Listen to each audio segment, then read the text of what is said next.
بسم اللہ الرحمن الرحیم، الحمدللہ وکفا وسلام علی عبادہ الذین اصطفیٰ، اما بعد۔ آج ہماری گفتگو کا موضوع وہ اعذار ہیں جس کی وجہ سے روزہ چھوڑا جا سکتا ہے، یعنی کن کن حالات میں روزہ نہ رکھنے کی اجازت ہے۔ قرآن کریم کے اندر سورہ بقرہ میں آیت نمبر 185 کے اندر اللہ رب العزت کا ارشاد ہے، اعوذ باللہ من الشیطان الرجیم، وَمَنْ كَانَ مَرِيضًا أَوْ عَلَى سَفَرٍ فَعِدَّةٌ مِّنْ أَيَّامٍ أُخَرَ، کہ جو شخص مریض ہو، بیمار ہو یا وہ سفر کی حالت میں ہو تو وہ رمضان کے بعد دوسرے دنوں میں، یعنی جب اس کا مرض ختم ہو جائے، جب اس کا سفر ختم ہو جائے تو باقی ایام کے اندر وہ اپنی گنتی پوری کر لے، یعنی اپنے روزوں کی قضا کر لے۔ بنیادی طور پر مرض اور سفر یہ دونوں وہ اعذار ہیں، وہ حالتیں ہیں جن میں روزہ نہ رکھنے کی اجازت ہے،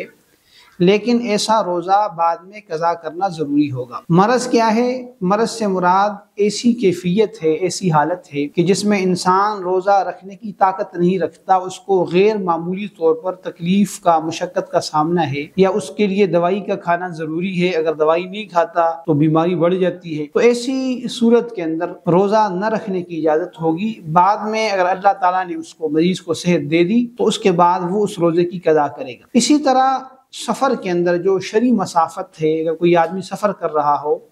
اور شرعی مسافت کم سے کم جس کو 48 میل ڈیفائن کیا گیا ہے، جو تقریباً 77 کلومیٹر بنتا ہے،